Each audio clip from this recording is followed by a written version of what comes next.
Poderoso, invencible, admirable, grande, fuerte, Dios, Rey de Reyes, asombroso.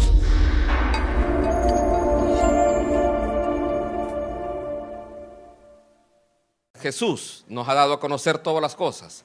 Lo normal o lo natural en uno de sus amigos es que desee conocer su palabra. Bien, hoy vamos a ver algunos puntos fundamentales acerca de esta amistad. Y para esto vamos a ver dos fundamentos de esa amistad. El primer fundamento es un fundamento muy conocido y que rodea todo el contexto que está en el libro de Juan, especialmente en esa última cena. En ese último momento que Jesús está con sus discípulos, hay algo que lo rodea y lo rodea bastante y que Jesús les hace ver. Pero antes de leer lo que dice el libro de Juan, vamos a ver un ejemplo de qué es ese primer fundamento. Apocalipsis 2. Decíamos que Jesús dice: ustedes son mis amigos si hacen lo que yo os mando.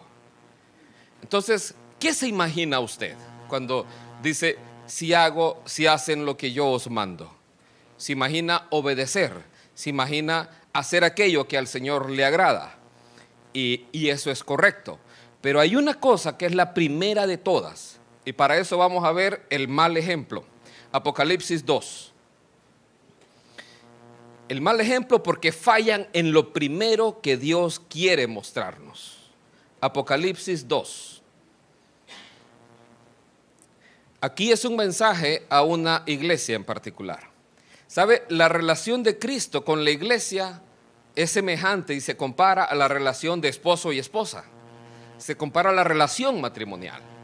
Imagínense aquellos que están casados. ¿Cuántos están casados acá? Ok, ¿cuántos son felices? Amén, ahí están las manos. Bien, me alegra. Imagínense que usted se casara porque sus padres arreglaron el matrimonio. Imagínese que fuera así su boda. Entonces su matrimonio no sería del todo así tan unido, ¿verdad? Aquella relación de amor habría que desarrollarla realmente. Entonces, a mí muchas suegras me querían, pero gracias a Dios no tenemos esos matrimonios aquí. Entonces, imagínese también que en su relación matrimonial su esposa hace todo lo que usted quiere, pero no lo ama. ¿Se sentiría feliz o satisfecho con esa relación? No, ¿verdad? Porque usted sabe que está bien, está como un robot, no está con alguien que le ama. Eso le pasó a esta iglesia. Apocalipsis 2, capítulo 2. Capítulo 2, versículo 2. Yo conozco tus obras y tu arduo trabajo y paciencia, y que no puedes soportar a los malos, y has probado a los que se dicen ser apóstoles y no lo son, y los has hallado mentirosos. Y has sufrido y has tenido paciencia y has trabajado arduamente por amor de mi nombre y no has desmayado. Esta es la iglesia de Éfeso, fundada hace 40 años al momento de que se está escribiendo el libro de Apocalipsis. O sea, ya tenía 40 años de fundación. En sus principios, en sus inicios, si usted lee la carta a los Efesios, Pablo les alaba por una característica: su amor. Pero aquí está pasando algo más. Pero antes de ver qué es lo que está pasando, yo quiero que veamos todas las cosas buenas que Dios le está enunciando. Yo conozco tus obras. Está hablando que es una iglesia que no está así inactiva, es una iglesia que está activa. Tu arduo trabajo y paciencia. Arduo, ahí la palabra arduo es extenuante, es algo agotador, que llega al agotamiento físico. Vea que esta iglesia es una iglesia muy activa que está llegando inclusive al agotamiento físico. También les alaba por su paciencia. No puede soportar a los malos, o sea, aquellos que son injustos, aquellos que hacen maldad, aquellos que no hacen bien, no los pueden soportar. Y has probado a los que dicen ser apóstoles y no lo son, y los has hallado mentirosos. Aún en este punto, esta iglesia había logrado tener discernimiento. Yo quiero que note algo. La iglesia de Éfeso, cuando fue fundada, ella era una iglesia que su característica era el amor.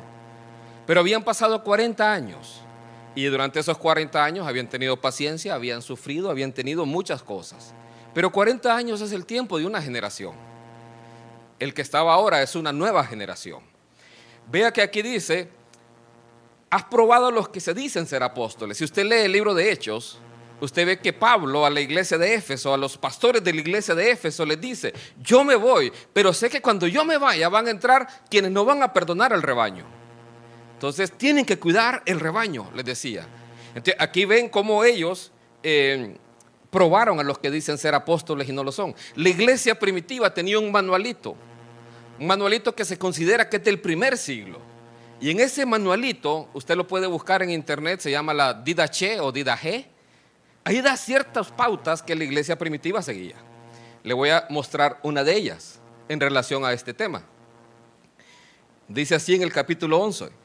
Recibid en el nombre del Señor a los apóstoles que os visitaren, en tanto permanecieren un día o dos entre vosotros. El que se quedare durante 3 días es un falso profeta. Vea cómo eran de radicales así. ¿Por qué? Porque un apóstol era un enviado, era alguien que iba, que fundaba iglesias, que hacía una obra misionera, no era alguien que estaba ahí. Hoy un apóstol no es eso, ¿va? Hoy un apóstol es el que sale en televisión y está ahí, ¿verdad? Bien. Al salir el apóstol, debéis proveerle de pan para que pueda ir a la ciudad donde se dirija. Si pide dinero, es un falso profeta. ¿Qué diría alguien de la iglesia de Éfeso al ver los canales cristianos hoy? ¿Qué diría? O sea, ¿cómo juzgaría hoy todo lo que se hace en muchos lugares? Entonces, vea que si alguien llegaba a pedir dinero, ya lo consideraban como alguien falso. Un apóstol para ellos era alguien especial, era alguien que iba moviéndose de lugar en lugar. Usted ve la obra misionera de Pablo. Él iba de iglesia en iglesia. Así era su obra. Entonces, esta iglesia había logrado hacer eso. Y versículo 3, y has sufrido y has tenido paciencia y has trabajado arduamente por amor de mi nombre y no has desmayado. Verso 4. Pero tengo contra ti que has dejado tu primer amor. Un cáncer había en la iglesia. Un problema había en la iglesia. Usted ve todas las obras buenas que tenía esta iglesia, pero tenía un grave problema. Has dejado tu primer amor. El amor a Dios tiene que ser por sobre todas las cosas. Y si el servicio no es basado en el amor, es un servicio ritual vacío, es simplemente una ceremonia. El servicio tiene que nacer del amor a Dios. ¿Sabe qué característica hay íntimamente ligada al amor de Dios y que no la tiene esta iglesia? El amar su palabra. Esa característica no la tenía esta iglesia. Por todas las cosas que le alaba, no le alaba por amar su palabra, como a otras iglesias. Le alaba por muchas acciones físicas y acciones externas, pero no le alaba por guardar su palabra ni por amarla.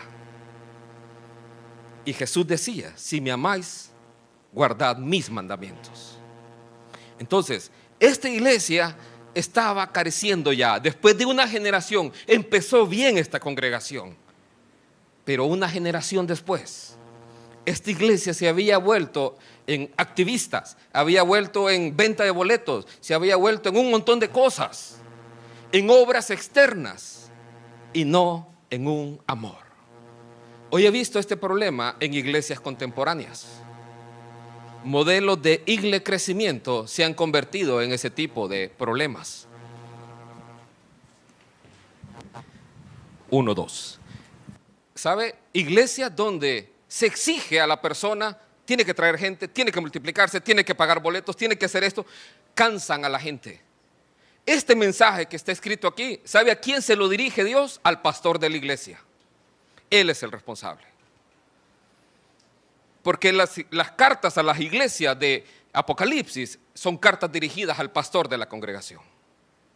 Entonces, cuando nos volvemos así en activistas, venimos y extenuamos a la gente.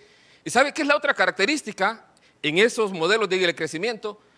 Que hay poco conocimiento de la palabra de Dios. Precisamente una de las cosas que no alaban en esta iglesia. Entonces, ¿qué pasa? Se vuelve un rito, se vuelve un ritual, se vuelve un requisito por cumplir. Y no se vuelve un amor que sale del corazón, un servicio que sale de la obediencia, que nace de nuestro deseo de servir a Dios.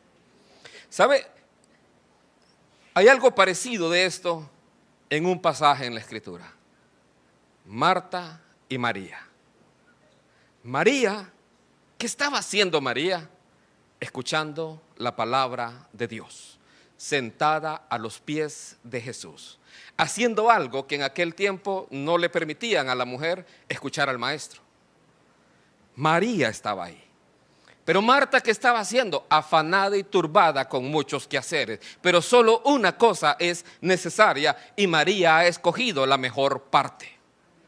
Escoger la mejor parte es tener comunión con Jesús. Es tener comunión con el Rey. Es escuchar su palabra. Es amarlo a Él. Si nosotros le amamos a Él, sí, el servicio va a ser natural en nosotros. Porque también fuimos puestos por Cristo Jesús para buenas obras, las cuales Dios preparó de antemano para que anduviésemos en ellas. Entonces, acá el primer fundamento es el amor. Isaías 29:13. Ni aún el Antiguo Testamento con todos sus ritos se basaba solamente en cumplir normas y reglas. Isaías 29:13. Dice pues el Señor: porque este pueblo se acerca a mí con su boca y con sus labios me honra, pero su corazón está lejos de mí y su temor de mí no es más que un mandamiento de hombres que les ha sido enseñado. Vea que Dios, aún en el Antiguo Testamento, con todos sus ritos, sus normas, había algo que Dios buscaba: el corazón del hombre. Dios no mira lo que mira el hombre, Dios mira el corazón. Por eso en Deuteronomio se le enseña al hombre: amarás al Señor tu Dios con todo tu corazón, con toda tu alma, con toda tu mente y con todas tus fuerzas. Entonces, siempre, a pesar de los ritos que había en el Antiguo Testamento, siempre lo que Dios miraba era el corazón. Lo que Él esperaba es que los actos de obediencia fueran el fruto del amor a Él, en obediencia a Él y a su palabra. Ahora quiero que vea todo el contexto de Juan 15, donde Jesús llama a sus discípulos sus amigos. Y está en Juan 14. Y usted lo puede leer porque son muchos versículos y solo estoy poniendo 3 acá, para que vea el contexto de guardar sus mandamientos. Juan 14:15 dice: si me amáis, guardad mis mandamientos. Entonces, cuando Jesús dice: ustedes son mis amigos si hacen lo que yo os mando, no está hablando de una obediencia ciega sin ninguna relación de cumplimiento de requisitos. Está hablando que el primer mandamiento de todos, ¿cuál es? Amar al Señor con todo su corazón. Cumplir sus mandamientos antepone el primer mandamiento de todos, y es amar al Señor con todo nuestro corazón. Si me amáis, entonces van a guardar mis mandamientos. Verso 23, Juan 14. Respondió Jesús y le dijo: el que me ama, mi palabra guardará, y mi Padre le amará, y vendremos a él y haremos morada con él. El que no me ama, no guarda mis palabras, y la palabra que habéis oído no es mía, sino del Padre que me envió. Más claro no puede ser. El que me ama, mi palabra guardará. El que no me ama, no va a guardar mi palabra. Guardar su palabra es escudriñarla, conocerla y ponerla por obra. Entonces, amar su palabra es querer escuchar a Jesús. Era precisamente lo que María estaba haciendo. Entonces, cuando Jesús dice: ustedes son mis amigos si hacen lo que yo os mando, implícitamente está ahí el amor a Dios como fundamento. La amistad se basa en el amor. La amistad entre un hombre y una mujer que llegan a casarse se basa en el amor. Entonces, acá vemos que Jesús les decía a sus discípulos: si me amáis, van a guardar mis mandamientos. Entonces, el primer fundamento es el amor. El segundo fundamento que usted también va a encontrar ahí, en el libro de Juan, en el capítulo 14 también, es relacionado a este. Y lo vamos a leer ahí mismo, versículo 1. El segundo fundamento es Juan 14:1. No se turbe vuestro corazón, creéis en Dios, creed también en mí. El segundo fundamento es la fe. una fe que permanece, una fe viva. Ya vamos a ver a qué nos referimos. Los discípulos en este momento, Jesús les había dicho ya, yo ya me voy. Entonces, yo ya me tengo que ir al Padre. Entonces, ellos se llenaron de preocupación. Jesús les dice, no tengan temor, no se turben. Si creen en Dios, crean también en mí. Los discípulos estaban por ser sometidos a una de las pruebas más difíciles que iban a enfrentar en su vida. ¿Por qué? Porque aquel que consideraban el Hijo de Dios, a Dios mismo, aquel que había hecho maravillas, milagros, que había calmado la tempestad y que se habían maravillado y decían, ¿quién es este que aún los vientos le obedecen? Aquel que estaba con ellos iba a ser quitado de ellos. Pero no solamente ser quitado, sino que iba a ser humillado, iba a ser crucificado como el peor criminal. Aquel que era todopoderoso iba a ser ahí humilde. ¿Por qué? Porque se iba a ofrecer por ellos mismos. Pero los discípulos no entendían eso y ellos iban a ser sometidos a eso. Y Jesús les dice, tengan fe, crean en mí. Y miren, y es que la amistad también tiene un fundamento. La amistad en el mundo es la confianza.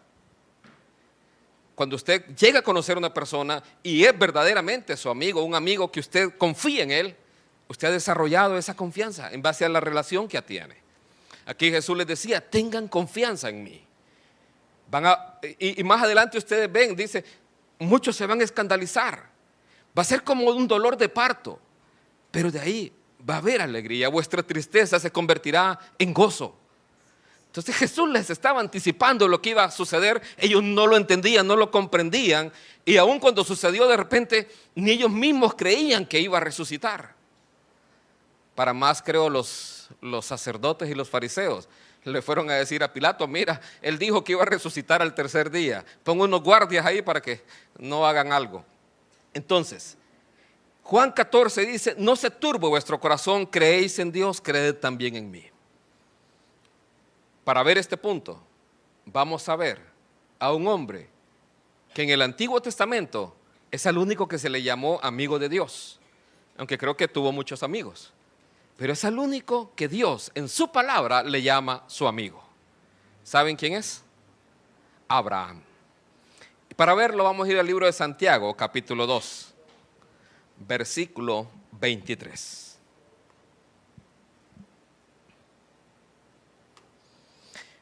Santiago capítulo 2 versículo 23. Dice así. Y se cumplió la escritura que dice, Abraham creyó a Dios y le fue contado por justicia y fue llamado amigo de Dios. ¿Por qué fue llamado amigo de Dios? Le creyó a Dios. Ahora, cuando vemos a Abraham, uno ve en Abraham un hombre que tuvo muchas características muy especiales. En primer lugar, es un hombre que Dios lo llama y él sale de su tierra, de su parentela, a un lugar que no sabe dónde va a ir. Pero aún así, obedeció a Dios. Cuando usted ve que dice que creyó a Dios, no es como muchos dicen, yo creo en Dios. Bueno, ahí dice en el libro de Santiago, los demonios tiemblan y también creen en ellos. Pero aquí él le creyó a Dios. Dios lo saca de ahí y él obedece y va a una tierra que no conoce sin saber a dónde iba, dice la escritura en el libro de Hebreos 11. También usted ve a Abraham, un hombre ya mayor de edad, entre 75 y 100 años, ahí 75 cuando salió de Ur de los Caldeos, hasta los 100 años más o menos cuando tuvo su hijo. Y Sara no era una cipota. Cuando él tenía 75, Sara tenía 85. Entonces, y Abraham le cree a Dios de que van a tener un hijo. A pesar de su edad, él cree a Dios que van a tener un hijo. A pesar de que los años avanzan, él cree a Dios de que van a tener un hijo. A pesar de que Sara era estéril, él cree a Dios de que van a tener un hijo. ¿A qué edad tuvieron el hijo? Él tenía 100 y Sara 90. Imagínense Sara dándole leche a Isaac. Algunos dicen que ahí se inventó la leche en polvo. Entonces,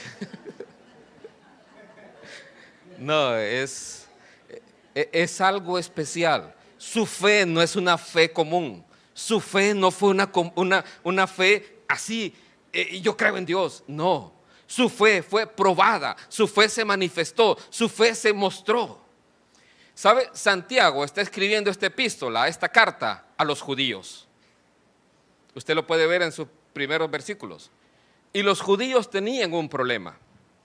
Los judíos habían salido de una religión basada en un montón de ritos que cumplían, en un montón de exigencias que anteponían. Había que sacrificar animales, había que dar el diezmo, había que dar primicias, había que hacer un montón de cosas, basado en un montón de ritos y aumentado aún más por una clase religiosa como los fariseos.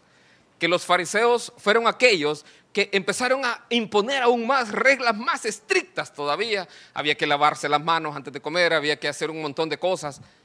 Entonces, impusieron un montón de normas que los judíos, cuando ven al cristianismo, que el cristianismo se basa en la fe, algunos de ellos manifiestan una fe verdadera, pero otros no. Y de ellos trata este pasaje en el libro de Santiago. Cuando hablamos de que tiene que haber fe, es una fe verdadera, es una fe real. Y el libro de Santiago habla de la fe muerta y de la fe viva. La fe muerta, ya la vamos a ver, véalo ahí en el versículo 14, Santiago 2:14. Dice así: hermanos míos, ¿de qué aprovechará si alguno dice que tiene fe y no tiene obras? ¿Podrá la fe salvarle? Verso 17, así también la fe, si no tiene obras, es muerta en sí misma. Es una fe muerta. ¿De qué está hablando? ¿Acaso está hablando Santiago de ser salvo por obras? No se equivoque. Lo que Santiago está hablando es que una fe verdadera va a tener frutos. Una fe verdadera en la vida de una persona se va a manifestar en obras en esa persona. Una fe, aquello de que yo te amo allá en lo profundo de mi corazón, tan profundo que nadie lo ve. Imagínese el esposo o la esposa: no, si yo te amo, pero nunca platica con ella, nunca quiere estar con ella. Cuando está a 5 Deportivo prefiere estar con Salvador Narrala. Y entonces nunca la lleva al cine, nunca la lleva a comer. No, pero yo te amo. Entonces, una fe sin obras es muerta. Una fe que no se manifiesta en una vida realmente santificada al Señor es una fe muerta. Entonces, ¿qué es lo que estaba pasando? ¿Por qué Santiago los trata tan duramente? Porque habían salido de un sistema de normas a un lugar donde el cristianismo hablaba de una profesión de fe, venían, repetían la oración del pecador, pero sus vidas seguían iguales. La fe sin obras es una fe muerta. Si usted lee toda la carta de Santiago, son 5 o 6 capítulos, creo que 5, habla de algunas obras y se las voy a leer. Paciencia, soportar la tentación, pureza, obediencia a la palabra de Dios, compasión, imparcialidad, dominio de la lengua, humildad y veracidad, entre otras. Entonces, Santiago está manifestando, está hablando de que una fe no simplemente es un dicho.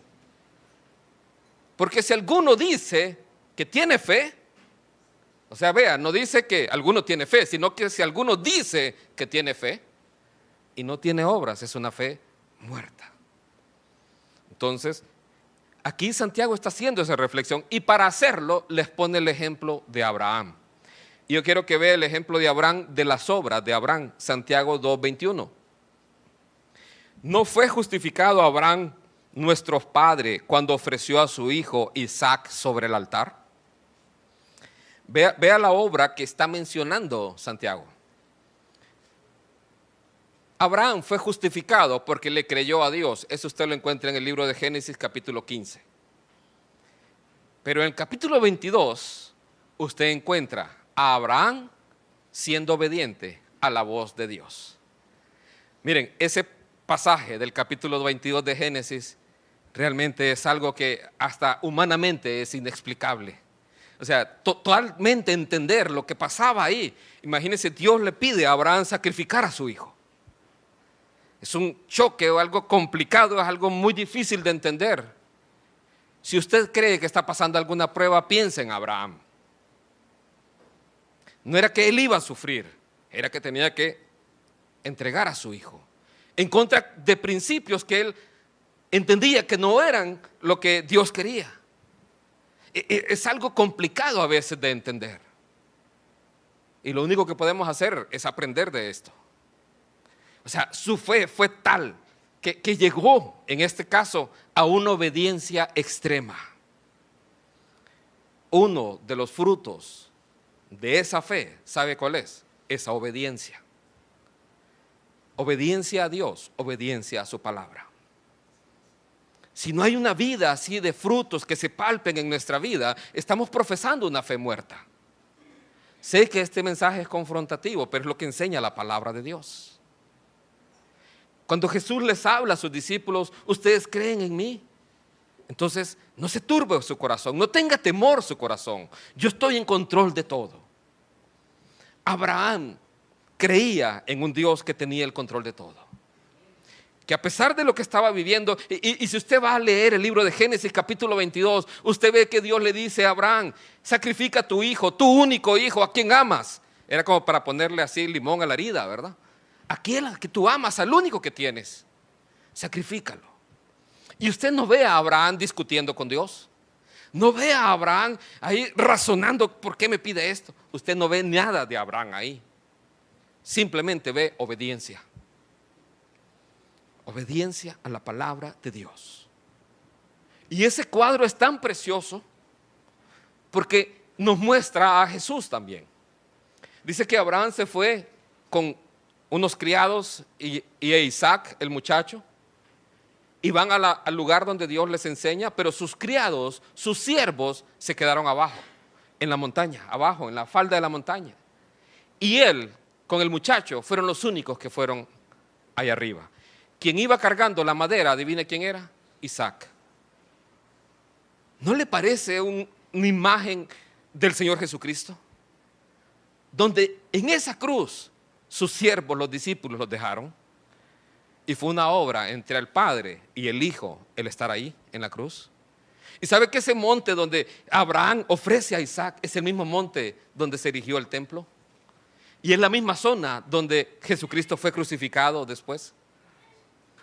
Es algo espectacular lo que ahí nos muestra. Quien cargó la madera fue Cristo Jesús, al igual que Isaac, que llevaba la leña. Y cuando ya iba a sacrificar al muchacho, el ángel del Señor, el ángel de Jehová le dice, no pongas tu mano sobre el muchacho. O sea, Abraham estaba decidido a obedecer a Dios. Y sabe, no pone la mano sobre el muchacho. Abraham le había dicho a Isaac, Dios se proveerá de un cordero o un animal para el sacrificio. ¿Y sabe quién aparece en escena? Alguien que toma el lugar de Isaac. Un carnero enredado en sus cuernos en una zarza de espinas. ¿No le recuerda al Señor Jesucristo con una corona de espinas? Él tomó nuestro lugar. Ahora, Abraham mostró su fe en obediencia a Dios. Nosotros tenemos que mostrar nuestra fe de acuerdo a lo que dice Santiago, en obediencia a Dios, obediencia a su palabra. Una vida que también tiene compasión por el hermano, que si ve a alguien necesitado no lo mande, le dice vete. Una vida que realmente cuida su lengua, cuida lo que dice. Una vida en humildad. Esas son las obras que Santiago nos está demandando y nos está mostrando que son una manifestación de que nuestra fe es viva, de que nuestra fe no es una fe muerta. Usted se preguntará, ¿qué estaba pensando Abraham en ese momento cuando iba a sacrificar a Isaac? No tiene que pensarlo, está escrito en la Biblia qué es lo que él pensaba. Hebreos 11, versículo 19. Dice así, cuando él iba a sacrificar a Isaac, pensando que Dios es poderoso para levantar aún de entre los muertos, de donde en sentido figurado también le volvió a recibir. Abraham creía que como Dios le había dado la promesa de que en Isaac se le iba a ser llamada descendencia, Dios, si era necesario, iba a resucitar de entre los muertos a Isaac. Vea cómo era la fe de este hombre. ¿Había visto alguna vez a alguien resucitar? Nunca. No había resucitado nadie hasta ese momento, pero Abraham lo creyó. ¿Sabe? Él vio a alguien más al creer todo eso. Él vio la resurrección de Cristo Jesús. Entonces, él creyó en un Dios poderoso. Su fe realmente era una fe viva, era una convicción de un Dios que para él no hay nada imposible. Entonces, así fue la fe de Abraham. Dos fundamentos: amor. Si nosotros hacemos obras y no está el amor, son simplemente ritos. Y la otra, si decimos que tenemos una fe, pero no se manifiesta en obras en nuestra vida, es una fe falsa, es una fe que no es verdadera. Ahora, una característica más que está en todo el entorno de Juan 15, donde Jesús le llama sus amigos, ¿saben cuál es? Que sus amigos permanecen. Y para eso quiero que vayamos al libro de Juan, capítulo 15. Juan, capítulo 15.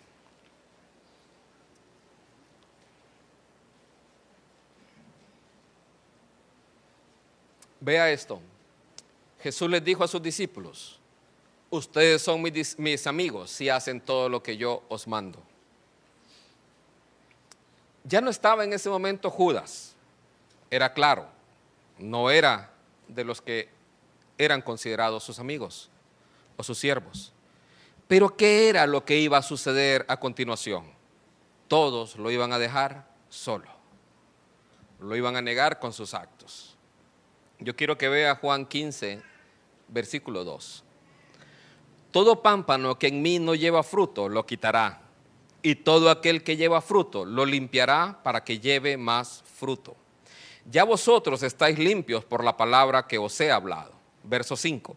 Yo soy la vid, vosotros los pámpanos, el que permanece en mí y yo en él, este lleva mucho fruto, porque separado de mí nada podéis hacer.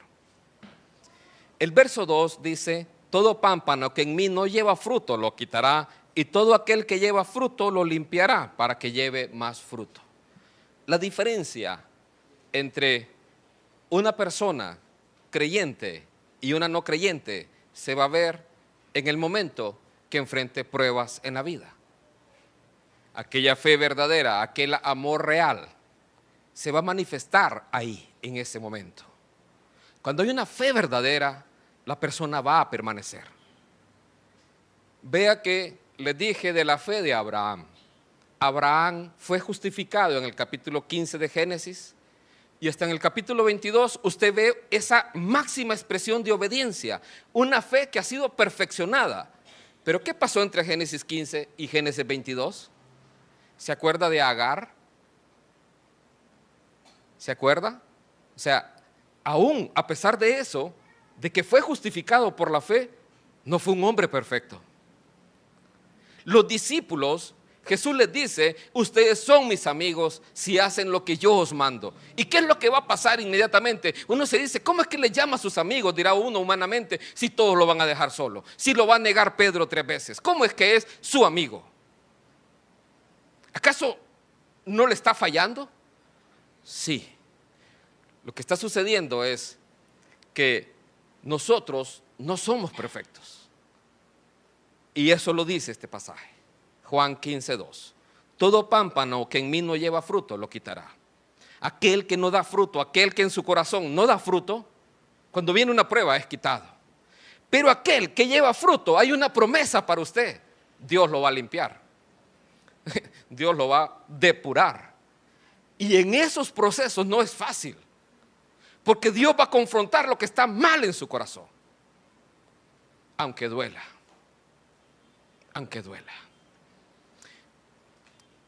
Yo les he dicho, como en mi caso, tuve que ser confrontado con Dios con un problema que tenía siendo cristiano. Y es que a veces escondemos cositas ahí nosotros y nadie las conoce. Y nos presentamos bonitos, muy guapos, así como yo siempre. Exagero, yo creo. No. Pero en mi corazón había un pecado que estaba ahí, que de vez en cuando venía y caía: la pornografía y la masturbación. Tuvo que Dios venir y sacar toda esa cochinada y enseñársela a mi esposa. Dios, aquel que lleva fruto, lo va a limpiar para que lleve más fruto. Aquello que no está bien en su vida, Dios lo va a tratar. Usted no es un hombre perfecto o una mujer perfecta. La prueba en aquel que no es hijo de Dios lo va a hacer que se aparte del camino. Pero la prueba a aquel que es hijo de Dios lo va a limpiar, lo va a depurar y él va a permanecer. Ve acá, lo va a limpiar, ¿para qué? Para llevar más fruto. ¿Sabe? Dios confrontó esa situación en mi vida, no una vez, 2 veces, con mi esposa. Dios me curó de esa cuestión. Dios me pasó por ese proceso. Fue duro, pasamos momentos difíciles en el matrimonio, pero ahora doy gracias a Dios. Le alabo a Él porque me pudo limpiar de esa cuestión. Y ahora yo le puedo decir a ustedes, Dios los puede sacar de cualquier situación y limpiar todo aquello que está mal en su vida y darle una vida y una vida en abundancia. No juegue con el pecado en su vida porque va a destruir su relación con Dios, va a destruir su comunión con Dios. No permita eso en su corazón. Si usted está escuchando este mensaje es porque Dios quiere confrontar algo en su vida también. Dice aquí el Señor Jesucristo a sus discípulos: ya vosotros estáis limpios por la palabra que os he hablado. Ellos ya estaban limpios, ya habían puesto su fe en Jesús. Yo soy la vid, vosotros los pámpanos. El que permanece en mí y yo en él, este lleva mucho fruto, porque separados de mí nada podéis hacer. Los que son amigos de Dios van a permanecer en él. A pesar de las pruebas, a pesar de las tribulaciones, van a permanecer en él. ¿Sabe dónde aparece esto también escrito? En la parábola del sembrador. La parábola del sembrador es clara. La primera semilla cae junto al camino. ¿Quién viene y la quita? Satanás. Viene y la quita. ¿Para qué? Para que no crean. Pero de ahí aparecen 2 tipos de personas que externamente casi son cristianos. Casi. Primera de ellas dice que cae la semilla y cae entre las piedras. Y no tiene una raíz profunda. Pero empieza a germinar la planta. La planta se mira. O sea que si usted ve esa planta, la mira verde, la mira ahí, parece una planta real. Pero viene el sol y quema la planta. ¿Era problema del sol? ¿Era la culpa del sol? No. Más bien el sol está ahí para darle energía a la planta y que la planta pueda dar fruto. Pero el problema es que cayó entre pedregales. La tierra es el corazón. O sea que cayó en un problema en el corazón. No pudo tener raíz ahí profunda y entonces se secó la plantita. El otro, que casi también parece un poquito más inclusive, es aquella que cae ahí en la tierra. Pero a la par que crece la semilla y que crece la planta, crece también la cizaña. Y los espinos ahogan a la planta. Y cuando está por dar fruto, precisamente es cuando la ahogan.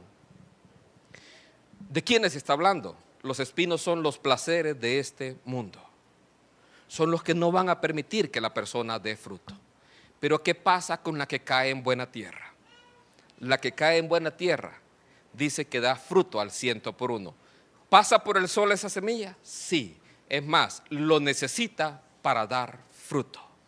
Por eso, aquel que lleva fruto, el Padre lo va a limpiar para que lleve más fruto.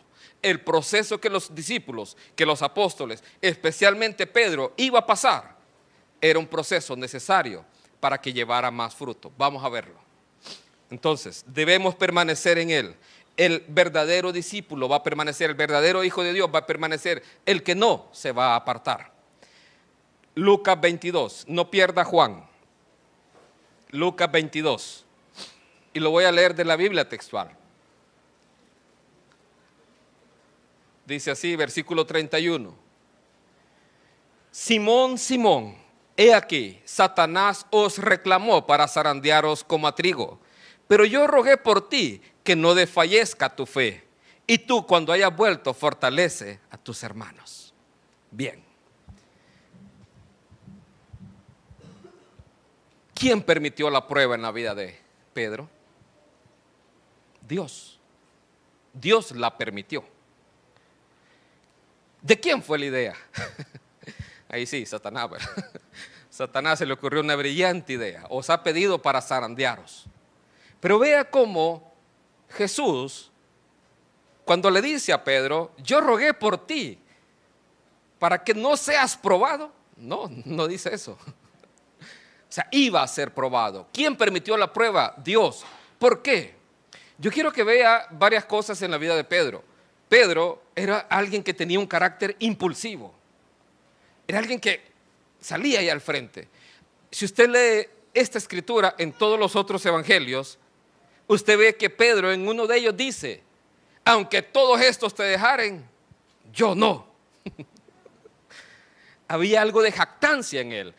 Estos te pueden dejar, pero yo nunca te voy a fallar. Era un impulsivo, era alguien que venía ahí. Y eso también Dios tenía que tratar en la vida.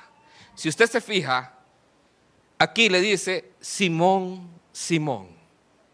No le dice Pedro, Pedro. Le dice Simón, Simón, su antiguo nombre. Jesús ya había dicho, tu nombre ya no va a ser ese, vas a ser Cefas, vas a ser Pedro, firme, roca. Pero aquí le está llamando con su antiguo nombre, el nombre aquel que era impulsivo.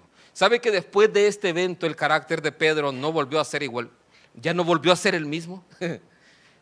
Ya no era aquel impulsivo, ya lo vamos a ver. Ya no era aquel que yo soy el mejor. No, no volvió a ser así. Fue un hombre más prudente, pero tuvo que pasar por esa prueba.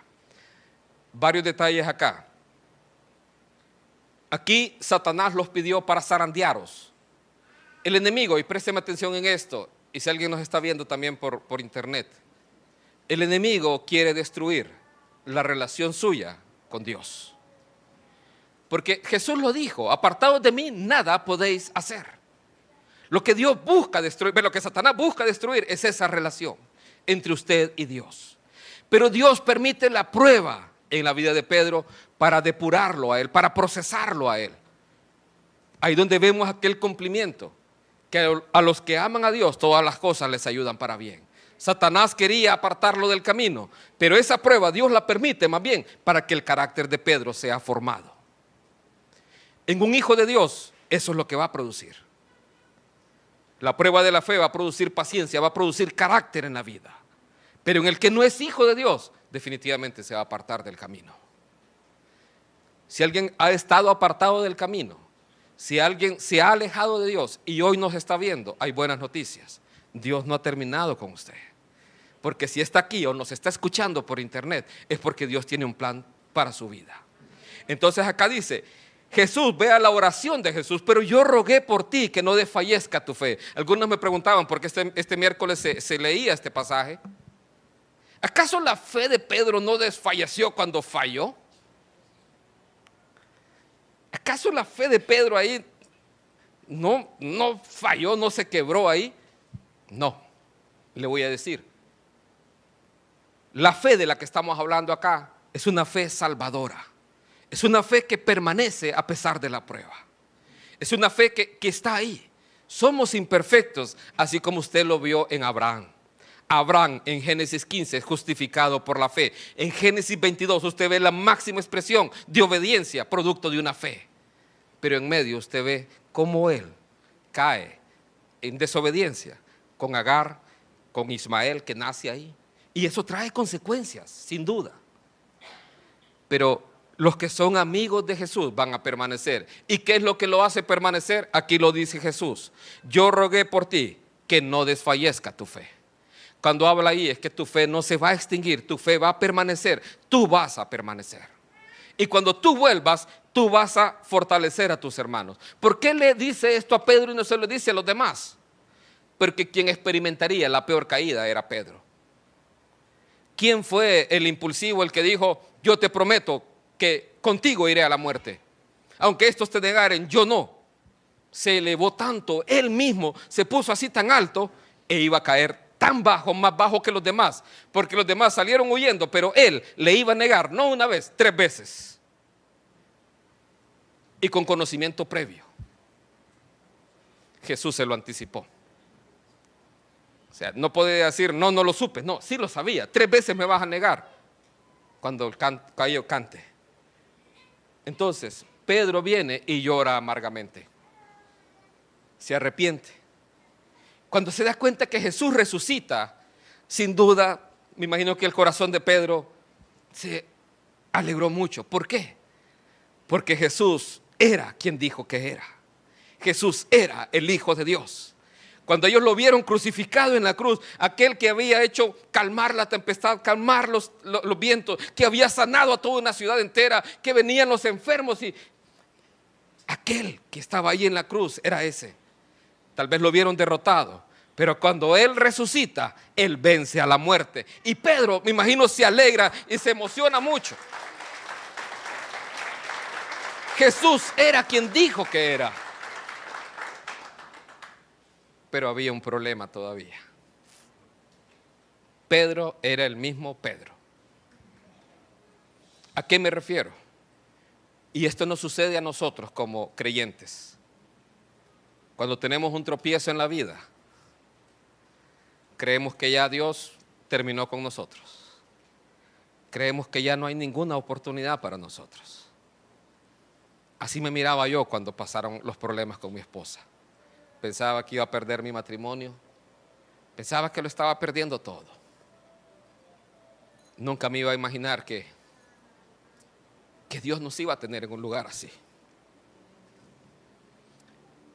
Pedro tenía un problema. Había aparecido Jesús 3 veces después de que había resucitado con él. Pero algo había todavía que arreglar. Su fe lo mantuvo firme. Su fe lo mantuvo a través de la prueba. Y eso es lo que nos sostiene, nuestra fe en Dios a través de las pruebas. Pero ¿cómo le voy a servir si le negué? ¿Se imaginan los discípulos, aquellos que escucharon que Él iba a ir con Jesús hasta la muerte, aunque ellos lo dejaran? No sé si habrán habido críticas. Imagínense en el pueblo, si fue delante de ellos que lo negó, pues. Imagínense el chisme que se pudo haber regado ahí en el pueblo. ¿Viste a aquel Pedro que mira cómo lo negó? ¿Cómo podía volver a servirle? Jesús, cuando lo llamó, le dijo, te voy a hacer pescador de hombres. ¿Cómo podía aquel hombre que estaba ahí, que había caído tan duro, poder ser un instrumento en las manos de Dios? ¿Cómo iba a hacer honor al nombre que Jesús le dijo? Tú ya no vas a ser Simón, vas a ser Pedro, firme como una roca. Juan 21. Jesús lo busca. ¿Será que Jesús lo va a regañar? ¿Será que Jesús lo va a decir, sí, Pedro, planchaste, lo siento, estás desterrado? Jesús lo busca y vea cómo el carácter impulsivo de Pedro ya no es el mismo. Y en Juan 21 usted ve a Jesús preguntándole solo una cosa a Pedro. No le preguntó, Pedro, ¿por qué fallaste si yo te lo advertí? No fue eso lo que le preguntó. Le dijo, Pedro, ¿me amas? La pregunta de Jesús es, Pedro, ¿tú me amas con un amor sublime, con un amor máximo? Esa es la pregunta en el griego, en el original griego. ¿Tú me amas con un amor sublime como nadie más? Esa es la pregunta que le hace Jesús. Vea la respuesta de Pedro. Señor, yo te quiero. Para decirlo en español, yo te quiero. No es lo mismo. Primero Jesús le pregunta por un amor sublime. Pedro le contesta con un amor fraternal, así como de amigos, como de hermanos. No con un amor sublime, como la máxima expresión de amor. Jesús se lo pregunta la segunda vez y Pedro le vuelve a contestar de la misma manera. Vea que Aquel Pedro que había dicho, yo voy a ir contigo hasta la muerte, si hubiera sido ese mismo, seguro le dice, sí, Señor, yo te amo con todo mi corazón, tú eres lo máximo. Pero la prueba que había pasado le había mostrado cuán débiles somos nosotros como seres humanos. Le había mostrado cuánto necesitamos de Dios en nuestras vidas, cuánto tenemos que depender de Él y no en nuestras fuerzas. Eso es lo que la prueba le había mostrado.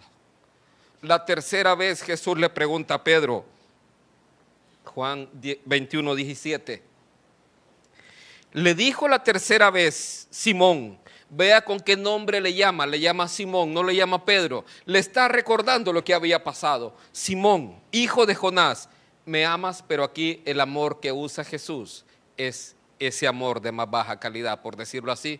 Pedro, ¿me quieres? Como Pedro le contestaba, tú me quieres, yo te quiero. Pedro no le decía, yo te amo lo máximo. No, yo te quiero. Entonces Jesús le pregunta, Pedro, ¿tú me quieres? Pedro se entristeció de que le dijese la tercera vez, ¿me amas? Y le respondió, Señor, tú lo sabes todo. Tú sabes que te amo. Jesús le dijo, apacienta mis ovejas. Vea.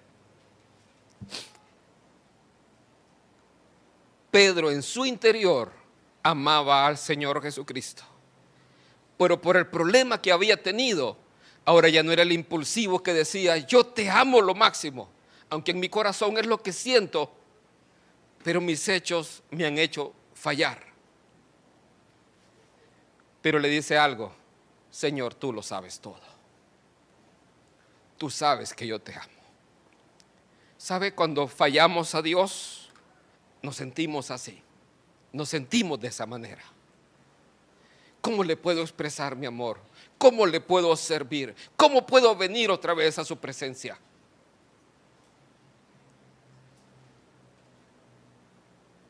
Pero Jesús no se equivocó con Pedro. Verso 18.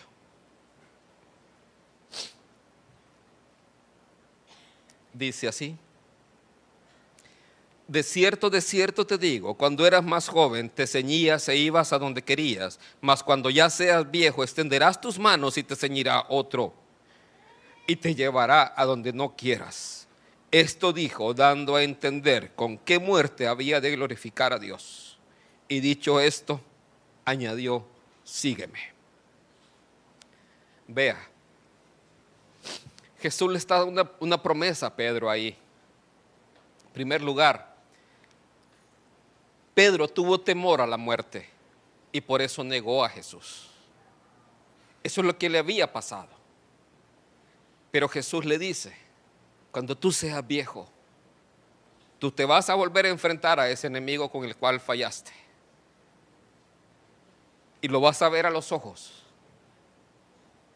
Y con tu muerte vas a glorificar a Dios. No vas a negar mi nombre, sino que con tu muerte vas a dar gloria a Dios. ¿Quién iba a hacer eso en la vida de Pedro? ¿Quién iba a transformarlo a Pedro de ser Simón a convertirlo en Pedro? ¿Sabe quién? Dios mismo. Jesús les dice más adelante, pero recibiréis poder cuando haya venido sobre vosotros el Espíritu Santo. Y es ese poder el que llega a transformar la vida de Pedro. Por eso es que Jesús les dice, apartados de mí, nada podéis hacer. Pero con Él somos más que vencedores. Dele un aplauso al Señor.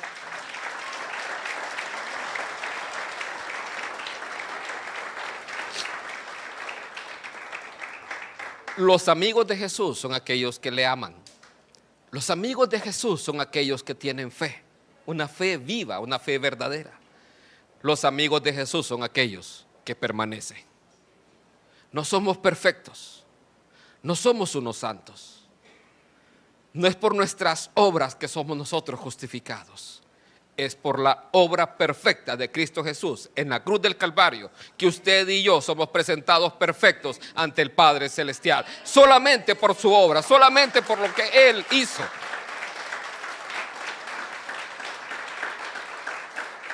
Y si el espíritu de aquel que hizo vivificar a Cristo de entre los muertos mora en vosotros, también vivificará vuestras vidas en Cristo Jesús.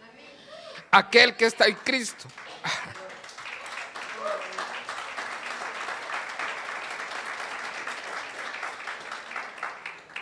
Vea lo que pasó en Pedro. Está en 2 Corintios 5:17. Aquel que está en Cristo, nueva criatura es. Las cosas viejas pasaron. He aquí, todas son hechas nuevas.